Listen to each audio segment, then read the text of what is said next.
Hello everyone. आज का topic हमारा रहेगा बाईपोलर जंक्शन ट्रांजिस्टर यानी कि बीजेटी। बीजेटी क्या होता है बेसिकली? बीजेटी को पढ़ने से पहले जो है हमने अपने पिछले लेक्चर में एक पीएन जंक्शन बताया है, तो जिन लोगों ने वो लेक्चर ना देखा हो वो लोग देख लें। उसका लिंक मैं कमेंट सेक्शन में कॉपी कर दूंगा। पीएन जंक्शन क्या होता है? एक पी और एक एन टाइप सेमीकंडक्टर को मेट्रोलॉजिकली या फिजिकली कांटेक्ट रख दें तो उन दोनों के बीच में एक जंक्शन बनता है। उस जंक्शन को हम बोलते हैं पीएन जंक्शन।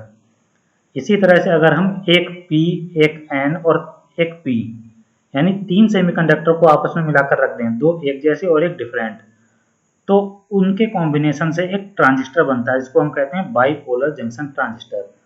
ये ट्रांजिस्टर दो पी टाइप सेमीकंडक्टर के साथ एक एन टाइप सेमीकंडक्टर मिलाने से ही बन सकता है, और दो एन टाइप सेमीकंडक्टर को एक पी टाइप सेमीकंडक्टर के साथ मिलाने से ही बन जाता है। उस बेस पर ये ट्रांजिस्टर दो टाइप के होते हैं, एक तो पीएनपी ट्रांजिस्टर और एक एनपीएन ट्रांजिस्टर। देखिए, ट्रांजिस्टर जो है दो वर्ड से मिलकर बना हुआ है, पहला ट्रांसफर और दूसरा रजिस्टर। यानी कि ट्रांसफर जो होता है, बीजेटी का क्या काम करता है कि ये एक किसी इनपुट सिग्नल को लो रेजिस्टेंस सर्किट से हाई रेजिस्टेंस सर्किट में ट्रांसफर करता है। ट्रांजिस्टर का यूज बेसिकली आईसीज को बनाने में होता है। बेसिकली सैंडविच टाइप के ट्रांजिस्टर ही बनाए जाते हैं, जैसे किसी एक एन टाइप सेमीकंडक्टर को दो पी टाइप सेमीकंडक्टर के साथ मिला दिया जाए, सैंडविच कर दिया जाए, या दो एन टाइप सेमीकंडक्टर के साथ एक पी टाइप सेमीकंडक्टर को सैंडविच कर दिया जाए। ठीक है, ये करंट कंट्रोल डिवाइस होती है। इसमें अगर हम बात करें कि कितने पीएन जंक्शन होते हैं और कितने टर्मिनल्स होते हैं, तो इसमें जो है दो पीएन जंक्शन बनते हैं और तीन टर्मिनल्स होते हैं, पी एन पी। उन तीन टर्मिनल्स को हम बोलते हैं एमीटर, बेस, कलेक्टर्स। ठीक है, और ये एम्पलीफिकेशन के लिए भी यूज किए जाते हैं बीजेटी। बट ये है कि एम्पलीफिकेशन के लिए यूज करने के लिए हमें एक एक्सटर्नल सोर्स की रिक्वायरमेंट होती है। तो यहाँ पर अगर हम देखें कि ये जो बीजेटी है, ये बीजेटी, इसमें दोनों टाइप के बीजेटी दिखाए गए हैं। एक तो ये है पीएनपी ट्रांजिस्टर, दूसरा ये है हमारा NPN transistor. Sorry,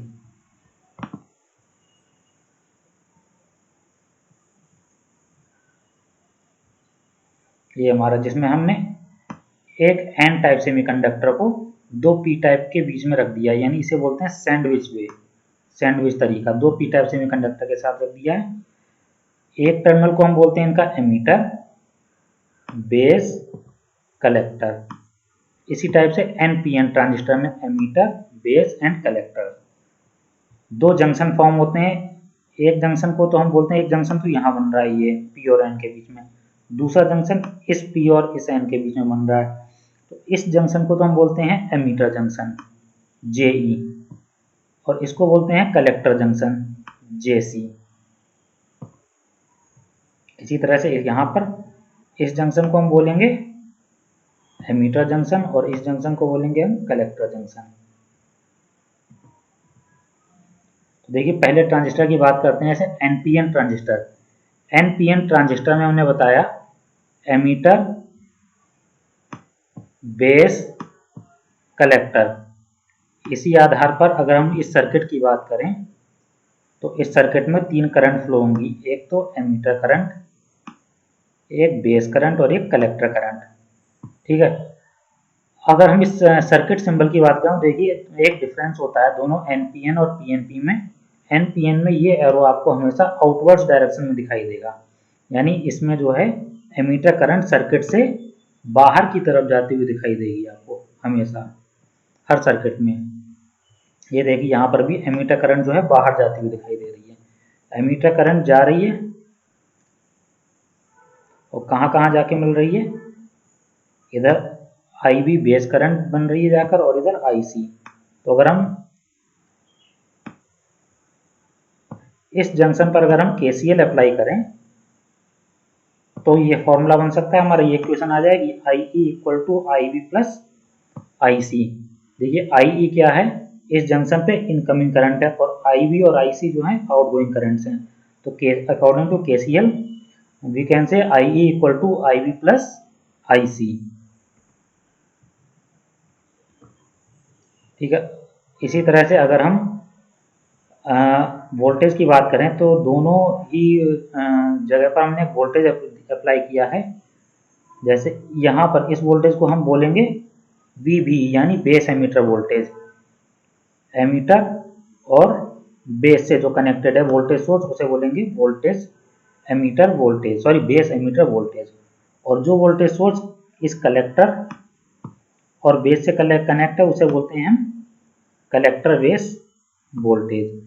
similarly IE को बोलते हैं एमीटर करंट, IB को बोलते हैं बेस करंट और IC को बोलते हैं कलेक्टर करंट।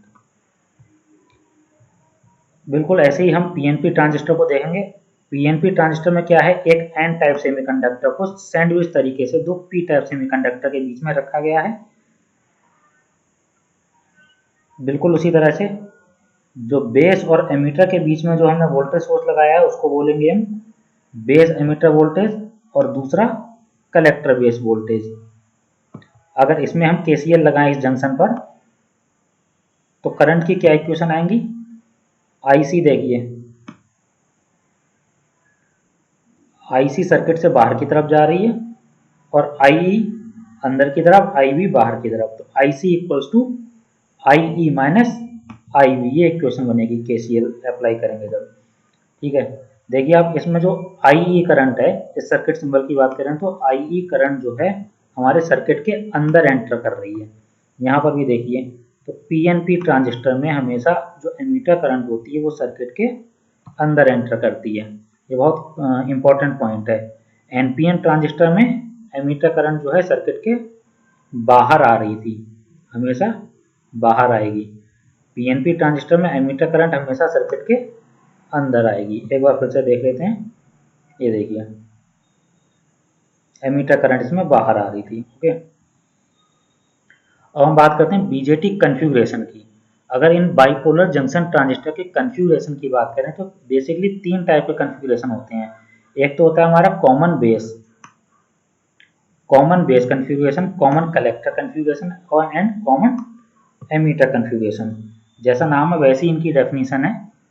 अगर हम कॉमन बेस कन्फिगुरेशन की बात करें तो देखिए इसमें हमने जो है बेस को जो है कॉमन कर रखा है। ठीक है, अभी हम सिर्फ NPN ट्रांजिस्टर की ही बात कर रहे हैं।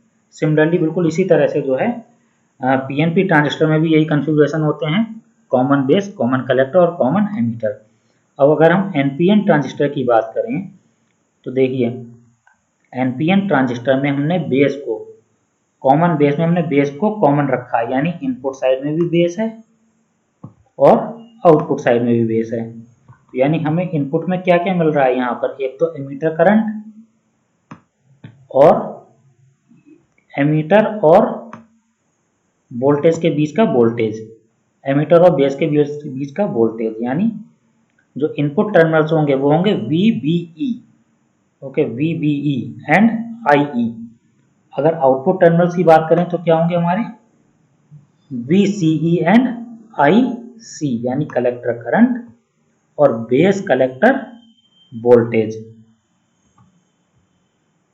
ठीक है, इसी बेस पर हम कॉमन बेस कन्फिगुरेशन के इनपुट और आउटपुट कैरेक्टरिस्टिक्स की बात करेंगे। अगर इनपुट कैरेक्टरिस्टिक्स की बात करें तो इनपुट कैरेक्टरिस्टिक्स हमें कहाँ से मिलेगा, इनपुट टर्मिनल से। और input terminals common base configuration में क्या है, एक है एमीटर करंट और दूसरा है बेस एमीटर वोल्टेज। ठीक है, तो इन दोनों में हमें वेरिएशन देखना है कि इन दोनों में क्या कैरेक्टरिस्टिक्स आती हैं। तो ये कैरेक्टरिस्टिक निकालने के लिए सबसे इंपॉर्टेंट पॉइंट है कि हम आउटपुट वोल्टेज को कांस्टेंट रख देंगे। यानी आउटपुट वोल्टेज क्या है इस कन्फिगुरेशन में, CV, VCB, यानी इस वोल्टेज को हमें कांस्टेंट रखना है। देख लीजिए एक बार फिर से, ये है हमारा आउटपुट वोल्टेज यानी VCB, इसको हमें कांस्टेंट रखना है। और इसको कांस्टेंट रखने के बाद हमको इनपुट वोल्टेज इंक्रीज करना है। इनपुट वोल्टेज की वैल्यू जो है हमें बढ़ाती आनी है धीरे धीरे। इनपुट वोल्टेज है VBE और इस वोल्टेज के आधार पर इनपुट करंट में क्या चेंजेस आते हैं उस आधार पर हम एक ग्राफ ड्रा कर लेंगे जो इस तरह का ग्राफ आएगा। इसको बोलते हैं इनपुट कैरेक्टरिस्टिक्स। अगर आउटपुट कैरेक्टरिस्टिक्स की बात करें तो आउटपुट टर्मिनल्स कौन कौन से हैं? जो आउटपुट टर्मिनल्स होंगे उन्हीं पर हमें आउटपुट कैरेक्टरिस्टिक्स मिलेंगी। आउटपुट टर्मिनल जो हैं इसमें हैं कलेक्टर करंट और VCV collector base voltage. Base common है तो इसमें हम क्या करेंगे, इसमें हमको क्या चीज कांस्टेंट रखनी पड़ेगी, हमें इनपुट करंट कांस्टेंट रखना पड़ेगा। इनपुट करंट क्या है यहाँ पर, फिर से देखिए उस डायग्राम में इनपुट करंट क्या होगा, मिलेगा हमें यहाँ पर IE। तो IE को कांस्टेंट रखेंगे और VCV को बढ़ाते रहेंगे।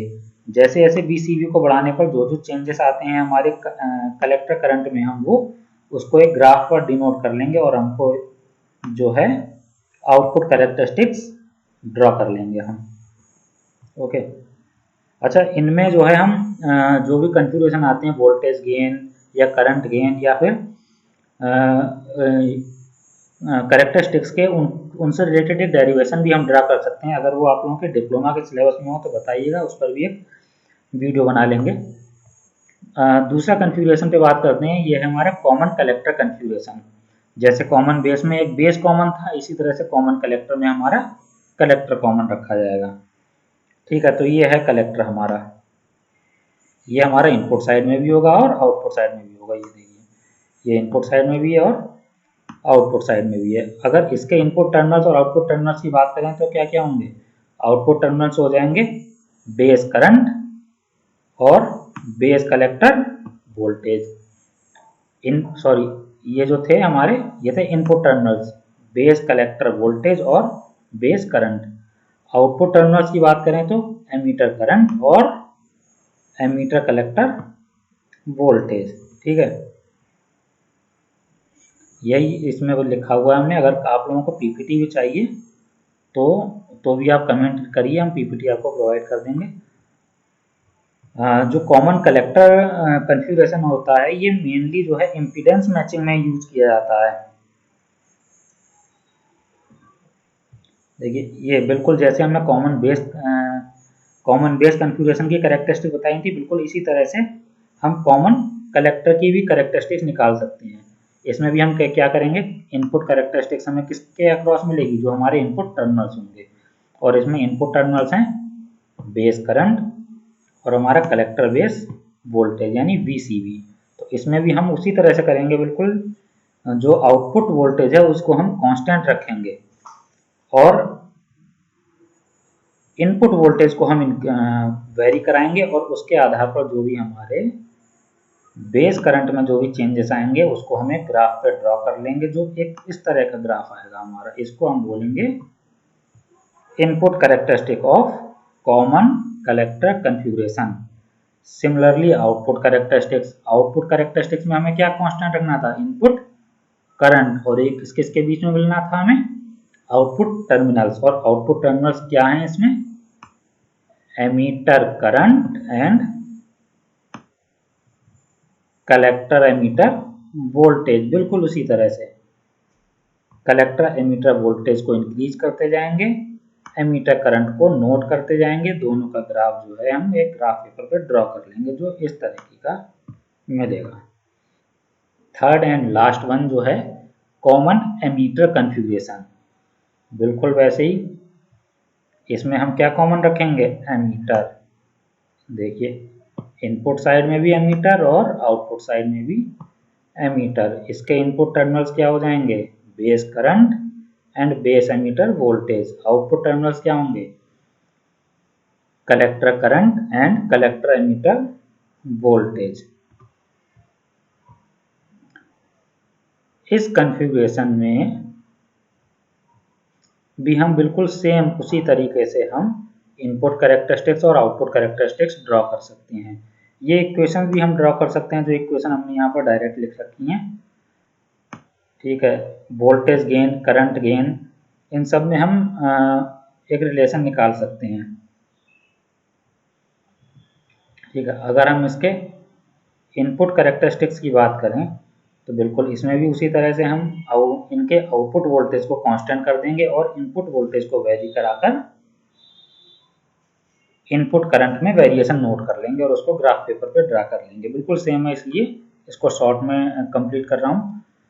इसी तरह से आउटपुट कैरेक्टरिस्टिक्स, इसमें हम क्या करेंगे, आउटपुट इनपुट करंट को कांस्टेंट रखेंगे।